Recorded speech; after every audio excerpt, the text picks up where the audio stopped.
നമസ്കാരം, ടാക്ടിക്സിലേക്ക് സ്വാഗതം. എൻ്റെ കൂടെ ഹാരിസ് നെന്മാറ, ജസീം.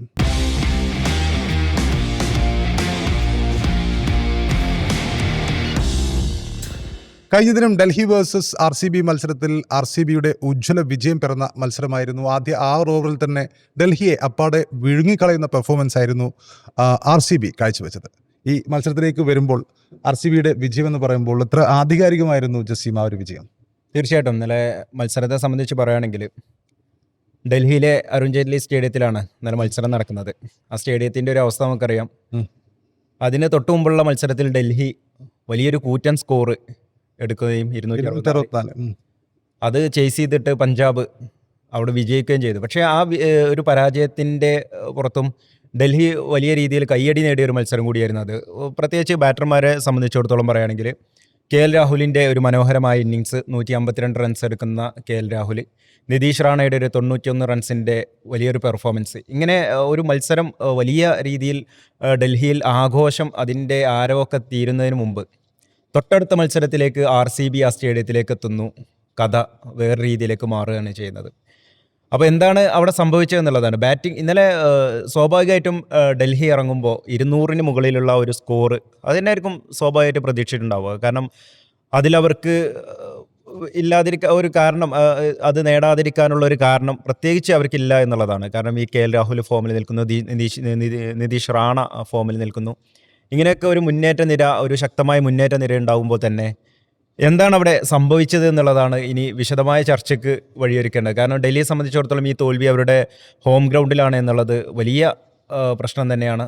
കാരണം അതൊരു ചെറിയ സ്കോറിലേക്ക് ഒരുപക്ഷെ നമ്മൾ കരുതിയത് ബംഗളൂരുവിൻ്റെ RCBയുടെ 49 ഓൾ ഔട്ട് എന്നുള്ള ആ ഒരു റെക്കോർഡുണ്ട്, ഒരു നാണക്കേടിൻ്റെ റെക്കോർഡ്, 2017 കുറിച്ച ആ നാണക്കേടിൻ്റെ റെക്കോർഡ്. അത് ഒരുപക്ഷെ ഇന്നലെ മറികടന്ന്, ആ ഒരു മത്സരത്തിൽ മറികടന്ന് ഇന്നലെ ഡൽഹി ആ നാണക്കേടിൻ്റെ റെക്കോർഡിലേക്ക് എത്തുമോ എന്നുള്ള ഒരു ആശങ്കയുണ്ടായിരുന്നു. കാരണം പവർ പ്ലേയിൽ അവരുടെ സ്കോർ എന്ന് പറയുന്നത് വളരെ ലോ ആണ്. 13 റൺസിന് 6 വിക്കറ്റ് നഷ്ടത്തിൽ 13 റൺസ് എന്ന് പറയുന്നത് ചരിത്രത്തിൽ ആദ്യമായിട്ടാണ് IPL അങ്ങനെ വരുന്നത്. 14 റൺസും മറ്റൊക്കെ ഉണ്ടെങ്കിൽ 13 റൺസ് തന്നെ ഉണ്ടെങ്കിൽ പോലും അത് 1 വിക്കറ്റോ 2 വിക്കറ്റോ നഷ്ടത്തിലാണ് മുമ്പുണ്ടായിരുന്ന പവർ പ്ലേ സ്കോറുകളൊക്കെ കാണുന്നത്.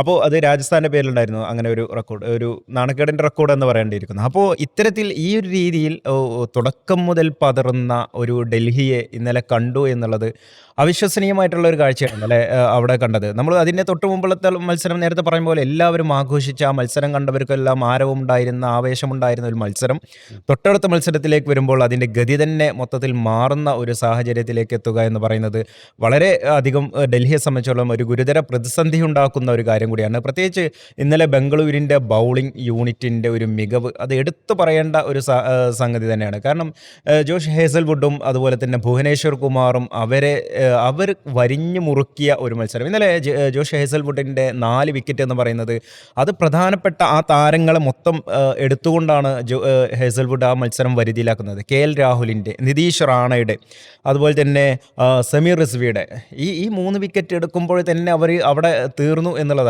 പിന്നീട് അഭിഷേക് പൊറലിൻ്റെ വിക്കറ്റ് കൂടി എടുക്കുമ്പോഴേക്ക് ജോസ് ഹേസൽവുഡ് എടുക്കുമ്പോഴേക്ക് ആ മത്സരം അവസാനിക്കുന്ന ഒരു ഘട്ടത്തിലേക്ക് എത്തുന്നു.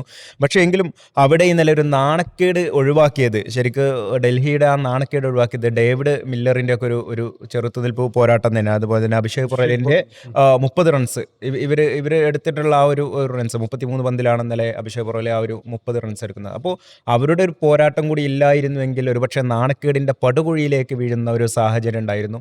അങ്ങനെ നോക്കുകയാണെങ്കിൽ ഡൽഹിക്ക് വലിയൊരു ആഘാതം ഉണ്ടായിരുന്നു. ഒരു തൊട്ടടുത്ത ഒരു മത്സരത്തിൽ റെക്കോർഡ് പിറക്കുന്ന ഒരു മത്സരം, അത് ഒരു വലിയ സ്കോർ അടിച്ചെടുത്ത് അത് ചേസ് ചെയ്ത് പഞ്ചാബ് ജയിക്കുന്ന റെക്കോർഡ് കണ്ട ഒരു മൈതാനത്ത് പിറ്റേ കളിയിലേക്ക് ഒരു നാണക്കേടിൻ്റെ റെക്കോർഡിലേക്ക് പോവുകയായിരുന്നു. പക്ഷേ അതുണ്ടായില്ല എന്നുള്ളത് അവിടെ മില്ലറിൻ്റെയും പൊറലിൻ്റെയും ഒരു പ്രകടനം തന്നെയാണ്.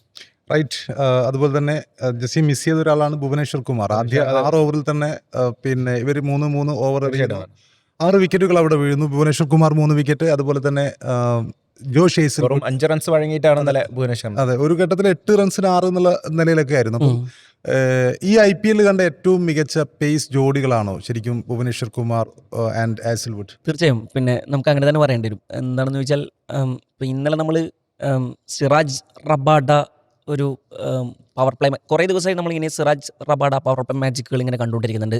അറ്റ് ദ സെയിം ടൈം RCBയിൽ ഞാൻ മുമ്പ് നമ്മളിതുപോലെ പറഞ്ഞിട്ടുണ്ട്, IPL-ൽ ഒരു ടീമിൽ എല്ലാ ഡിപ്പാർട്ട്മെൻറ്റുകളും മനോഹരമായി വർക്ക് ചെയ്യുന്ന പിന്നെ അപൂർവം ടീമുകളിലൊന്നാണ്. ഇപ്പോൾ പഞ്ചാബ് മാറ്റി നിർത്തി കഴിഞ്ഞാൽ പഞ്ചാബിൽ നമ്മളങ്ങനെ അവരുടെ ബാറ്റിംഗ് വിസ്ഫോടനമൊക്കെ ഇങ്ങനെ കാണുന്ന സമയത്തും IPL എല്ലാ ഡിപ്പാർട്ട്മെൻറ്റുകളും മനോഹരമായി വർക്ക് ചെയ്യുന്ന ഒരു ടീമാണ് ശരിക്കും RCB എന്ന് നമുക്ക് പറയേണ്ടി വരും.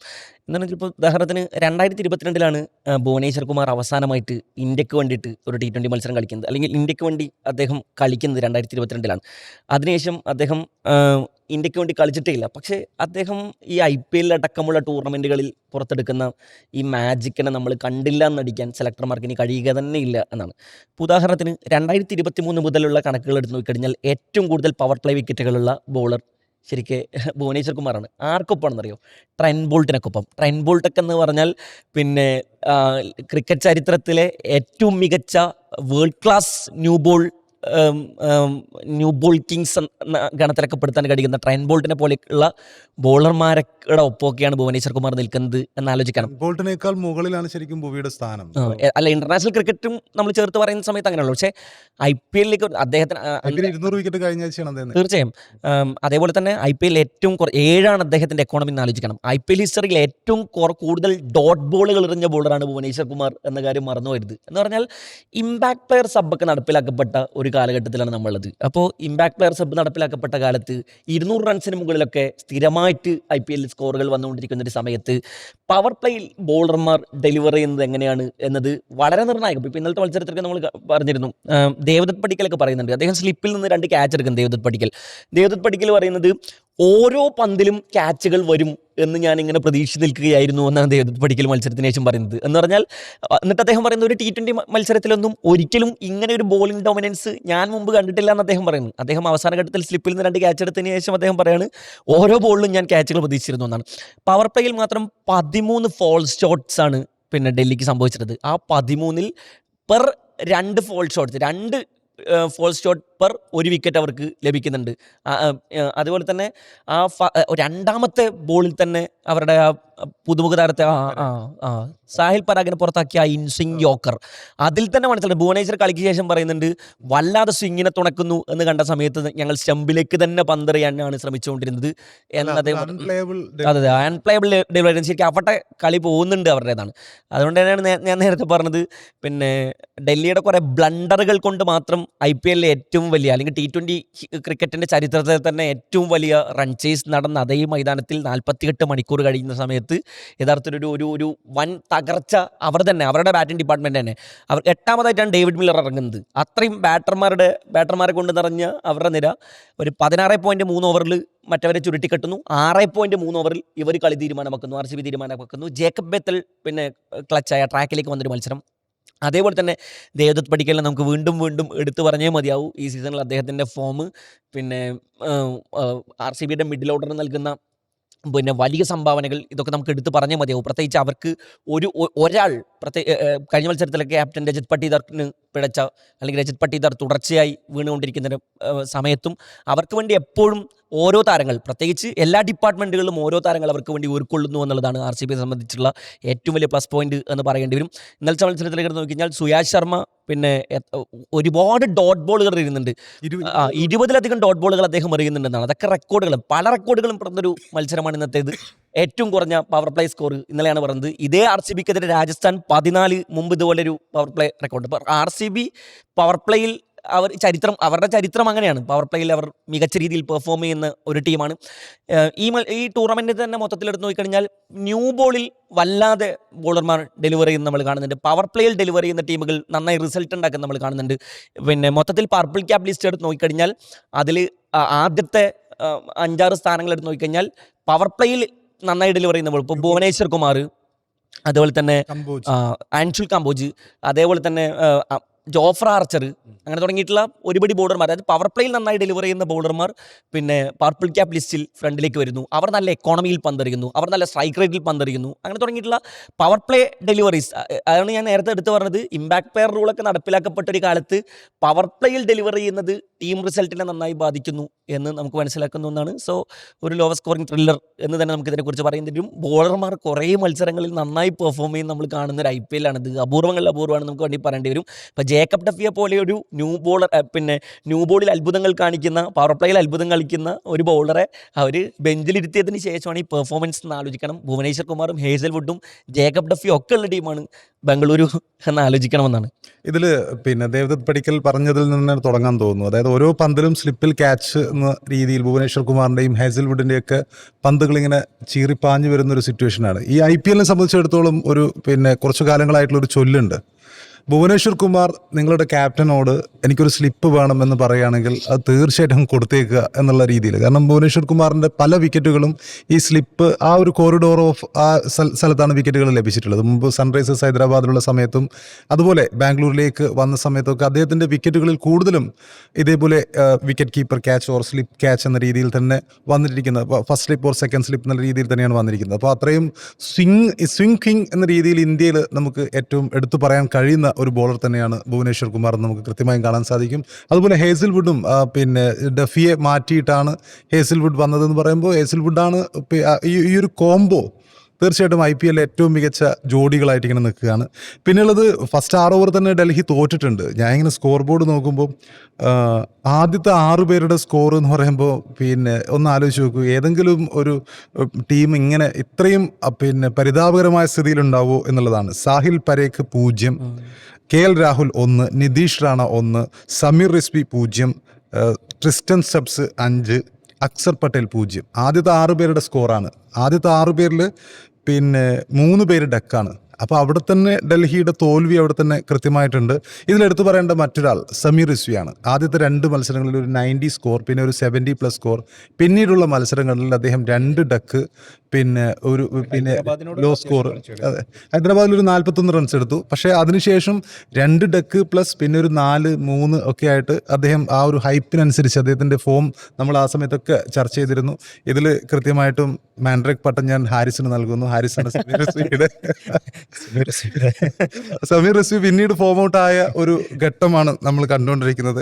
അതുപോലെ അക്സർ പട്ടേൽ അദ്ദേഹവും ഫോമിലല്ലാത്ത ഒരു സമയമാണ്. കാരണം ഈ IPL നമുക്കറിയാം ഓൾറൗണ്ടർ എന്ന രീതിയിൽ തിളങ്ങുമെന്ന് കരുതിയ ഒരു താരമാണ് അക്സർ പട്ടേൽ. കഴിഞ്ഞ കുറേ കാലമായി അദ്ദേഹം മികച്ച ഫോമിൽ കളിച്ചുകൊണ്ടിരിക്കുന്നുണ്ട്. പക്ഷേ ബാറ്റിങ്ങിൽ വൻ പരാജയമായി മാറിക്കൊണ്ടിരിക്കുന്ന ഒരു അക്സർ പട്ടേലിനെയാണ് കാണുന്നത്. അവിടെ ക്യാപ്റ്റൻ്റെ ഡിസിഷനുകൾക്കൊപ്പം തന്നെ ക്യാപ്റ്റൻസി പരാജയപ്പെടുന്നതോട് കൂടിയിട്ട് മൊത്തത്തിൽ ആ ടീമിനെ ബാധിക്കുന്നു എന്നുള്ളതാണ് ഏറ്റവും പ്രധാനപ്പെട്ട കാര്യം. പിന്നെ സാഹിൽ പരേഖ് എന്ന താരത്തെ ഉൾപ്പെടുത്തുന്നതിന് പത്തുന്നി സംഖ്യയ്ക്ക് ചിലപ്പം പരിക്കായിരിക്കാം, അല്ലെങ്കിൽ മറ്റൊരാളെ ഉൾപ്പെടുത്താൻ വേണ്ടിയിട്ടായിരിക്കും. പക്ഷെ അവിടെ പരീക്ഷിക്കപ്പെടാൻ മറ്റൊരാൾ കൂടി അവിടെ ഉണ്ടായിരുന്നു, പൃഥ്വി ഷാ. ഒരുപാട് കാലത്തിന് ശേഷം പൃഥ്വി ഷാ ആ ടീമിലുള്ള ഒരു ഇതിൽ സാഹിൽ പരേഖിനെ പരീക്ഷിക്കുന്നതിനേക്കാൾ പൃഥ്വി ഷായ്ക്ക് ഒരു അവസരം കൂടി കൊടുക്കുന്നതായിരുന്നു നല്ലത് എന്നാണ് എൻ്റെ ഒരു വീക്ഷണം. കാരണം പൃഥ്വി ഷാ ഒരുപാട് കാലത്തിന് ശേഷം ആഭ്യന്തര ക്രിക്കറ്റിലൊക്കെ മികച്ച രീതിയിൽ പെർഫോമൻസ് കാഴ്ചവെച്ചിരുന്നു. അപ്പോൾ പൃഥ്വി ഷാ തീർച്ചയായും ഒരു തിരിച്ചുവരവ് അർഹിക്കുന്നുണ്ട്. അദ്ദേഹത്തെ ഉൾപ്പെടുത്താമായിരുന്നു ആ ഒരു സ്ലോട്ടിൽ എന്നാണ് എനിക്ക് തോന്നുന്നത്. പിന്നെയുള്ളത് KL രാഹുൽ. മൊത്തത്തിൽ നോക്കുമ്പോൾ ഇവരുടെ പെർഫോമൻസ് രീതിയിൽ ഈ RCB സംബന്ധിച്ചോളം ബാറ്റിംഗ് പ്രത്യേകിച്ച് ഈ 75 റൺസ് ഒന്നും ചേസ് ചെയ്യാൻ ഒരാളവിടെ നിന്നാൽ തന്നെ ഓക്കെയാണ്. പക്ഷേ ഈ ഡൽഹി ഇതോടുകൂടിയിട്ട് ഡൽഹി ഇത്രയും നല്ല താരങ്ങളൊക്കെ ഉണ്ടായിട്ടും ഡൽഹിയുടെ പെർഫോമൻസ് ലെവലിൽ നോക്കുമ്പോൾ അത് വളരെ ദയനീയമായിട്ട് ഇങ്ങനെ പോവുകയാണ്. അപ്പം ഡൽഹി ഇനി പ്ലേ ഓഫിലേക്ക് എത്താൻ സാധ്യതയുണ്ടോ? ഇനി ഈ ഒരു പ്രകടനം മുന്നോട്ട് പോവുകയാണെങ്കിൽ അവരെ സംബന്ധിച്ചിടത്തോളം വലിയ പ്രയാസമായിരിക്കും. പ്രത്യേകിച്ച് ഇനിയിപ്പോൾ അവർക്ക് നേരത്തെ പറഞ്ഞ പോലെ ഇപ്പോൾ ഹാരിസ് പറഞ്ഞു ബൗളിംഗ് യൂണിറ്റുകളുടെ ഒരു മെച്ചപ്പെടുന്ന ഒരു സാഹചര്യം എല്ലാ ടീമുകളുടെയും ബൗളിങ്ങിൻ്റെ. ഇപ്പോൾ കഴിഞ്ഞ മത്സരത്തിൽ ഈ ഡൽഹിയിൽ ഒരു ബാറ്റിംഗ് പ്രകടനം കണ്ട ഒരു ഡൽഹിയെ കണ്ടു. പിന്നീട് അവരുടെ ഒരു ബൗളിങ്ങിൽ ആ ഒരു ഇത് നഷ്ടപ്പെടുന്ന ഒരു ഡൽഹിയെയും അല്ലെങ്കിൽ ബാറ്റിങ്ങിലും കൂടി നഷ്ടപ്പെടുന്ന ഒരു ഡൽഹിയൊക്കെയാണ് ഇന്നലെ കാണുന്നത്. അപ്പോൾ ഈ ഡൽഹിയെ സംബന്ധിച്ചിടത്തോളം അവരുടെ പ്രകടനം എന്ന് പറയുന്നത് ഒരു സ്ഥിരതയില്ലാത്ത പ്രകടനമാണോ എന്നുള്ളൊരു ചോദ്യം കൂടി അവിടെ വരികയാണ്. ഇന്നലെ മത്സരത്തിന് മുമ്പ് നേരത്തെ പറഞ്ഞ പോലെ തന്നെ എല്ലാവരും പ്രതീക്ഷിക്കുന്ന 200 മുമ്പുള്ള ഒരു മുകളിലുള്ളൊരു സ്കോറാണ്. അതിന് പറ്റിയ കാലാവസ്ഥയും അന്തരീക്ഷവുമാണ് എന്നുള്ളതാണ് അവിടുത്തെ ഒരു ഹൈലൈറ്റ്. കാരണം ഇന്നലെ ആർക്ക് ബാറ്റിംഗ് ആദ്യം കിട്ടുവാണെങ്കിലും സെക്കൻഡ് ചേസ് ചെയ്യുകയാണെങ്കിലും ഒക്കെ ആ ഒരു സ്കോർ നന്നായിട്ട് എടുക്കാൻ പറ്റും എന്നുള്ളൊരു കാര്യം കൂടി ഉണ്ടായിരുന്നു. കാരണം മഞ്ഞ് വീഴ്ചയുടെ പ്രശ്നങ്ങളോ കാര്യങ്ങളോ കൂടുതലില്ല. പിന്നെ ചൂടാണെങ്കിലും അത് കുറച്ചൊക്കെ ഒരു നേർത്ത് വരുന്ന ഒരു സമയത്താണ് കളി വരുന്നത് എന്നുള്ള ഒരു രാത്രിയിലേക്ക് വരുമ്പോഴേക്ക് കുറച്ച് നേർത്ത് വരുന്നു എന്നുള്ളതും. അപ്പോൾ ഇങ്ങനെയുള്ള കാലാവസ്ഥയുടെ എല്ലാവിധ ആനുകൂല്യങ്ങളും മറ്റൊക്കെ പറയുന്ന ഒരു സാഹചര്യം കൂടിയുണ്ട്. പക്ഷേ എങ്കിലും ഇന്നലെ ഡൽഹി ആ തോറ്റൊരു ഒരു കാര്യം എന്ന് പറയുമ്പോൾ അതൊരു അടപടലും അവർ എല്ലാം കൊണ്ടും അവർ അതായത് ആത്മവിശ്വാസം തകർക്കുന്ന ഒരു തോൽവിയാണ്. തീർച്ചയായിട്ടും അതുകൊണ്ട് തന്നെ അവർക്ക് മുന്നോട്ട് ഇനിയൊന്ന് കരകയറി വരണമെന്നുണ്ടെങ്കിൽ വലിയ ഒരു പ്രശ്നമുണ്ട്. അപ്പോൾ ഈ നേരത്തെ പറഞ്ഞ പോലെ തന്നെ ഇവരുടെ KL രാഹുൽ 1 റൺസിന്, കാരണം 152 റൺസ് എടുത്ത താരം പിന്നീട് തൊട്ടടുത്ത മത്സരത്തിൽ 1 റൺസ് എന്നൊക്കെ പറയുന്നത് അവരെ സംബന്ധിച്ചിടത്തോളം ഗുരുതരമായ പ്രതിസന്ധിയാണ്.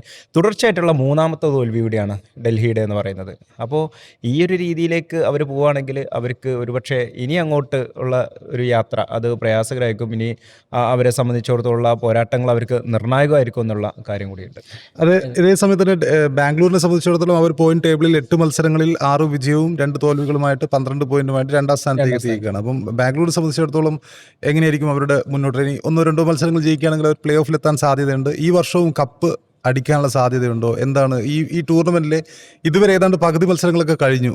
ഏറ്റവും പെർഫെക്റ്റ് ആയിട്ട് നിൽക്കുന്ന ടീമാണോ RCB? തീർച്ചയായും ഈ ടൂർണമെന്റിൽ നല്ല സ്ഥിരതയിൽ കളിച്ചുകൊണ്ടിരിക്കുന്ന 2 ടീമുകൾ പഞ്ചാബും RCB ആണെന്ന് പറയേണ്ടി വരും. ബാക്കി എല്ലാ ടീമുകൾക്കും ഒരർത്ഥത്തിൽ അല്ലെങ്കിൽ മറ്റൊരർത്ഥത്തിൽ ഇൻകൺസിസ്റ്റൻസി പല രീതിയിൽ നമ്മൾ കണ്ടിട്ടുണ്ട് എന്നുള്ളതാണ്. അതുകൊണ്ട് ആദ്യ 2 സ്പോട്ടുകളിൽ നമ്മൾ ഈ ടീമുകളെ തന്നെ കാണണം.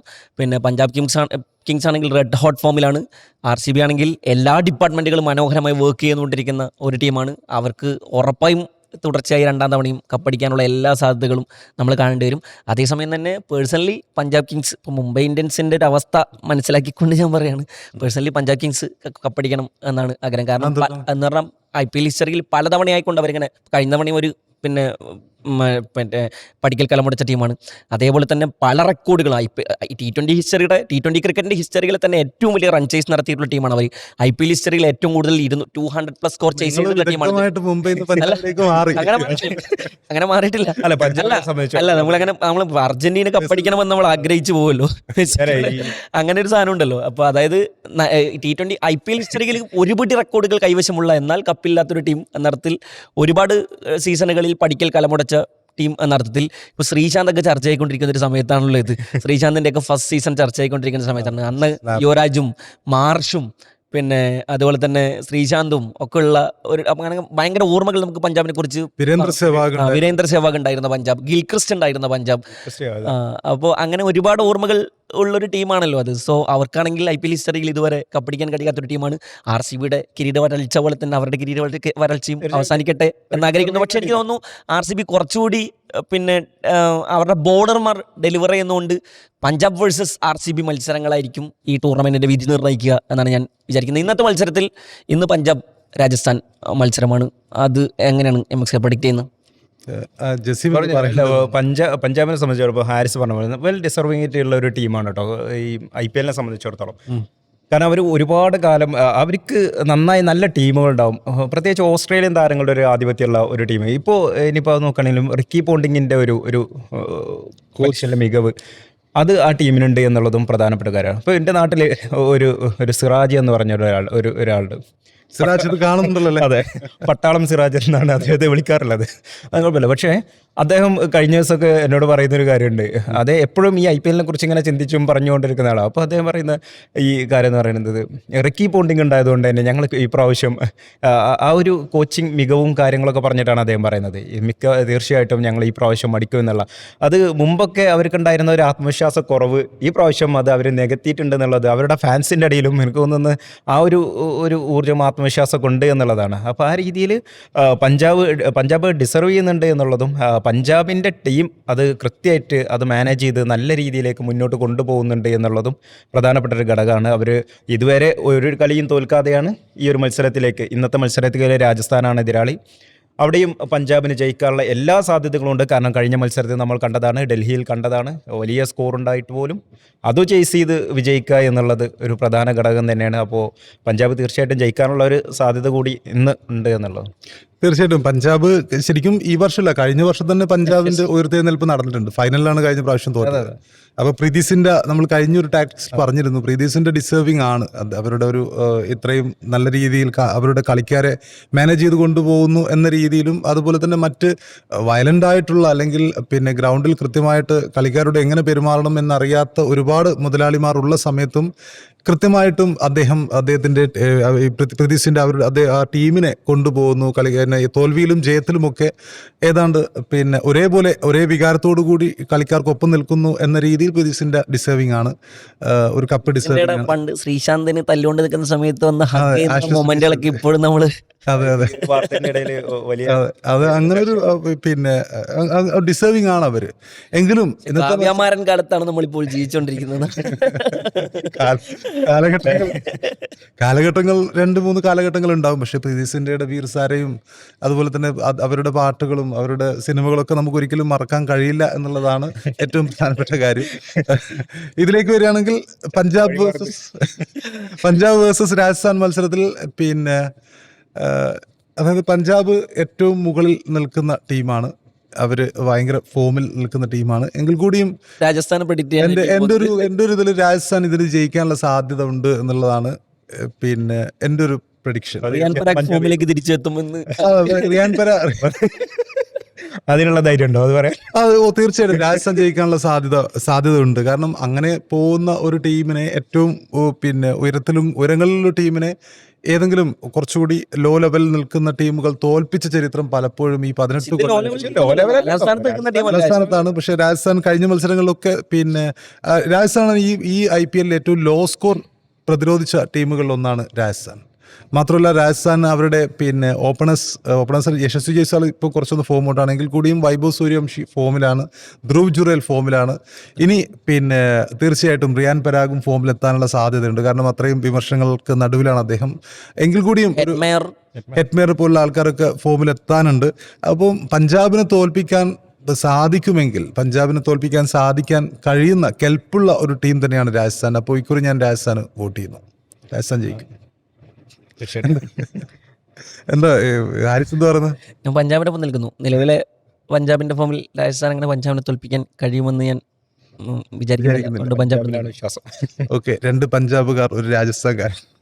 ഓക്കെ, അപ്പോൾ IPL ഇന്ന് നടക്കാൻ പോകുന്നത് പഞ്ചാബ് വേഴ്സസ് രാജസ്ഥാൻ മത്സരമാണ്. ഈ മത്സരത്തിന്റെ ആവേശങ്ങളും അതുപോലെ തന്നെ അതിന്റെ വിശേഷങ്ങളും ഒക്കെ ആയി നമുക്ക് മറ്റൊരു ദിവസം ഇരിക്കാം. ടാക്ടിക്സ് ഇവിടെ അവസാനിക്കുന്നു.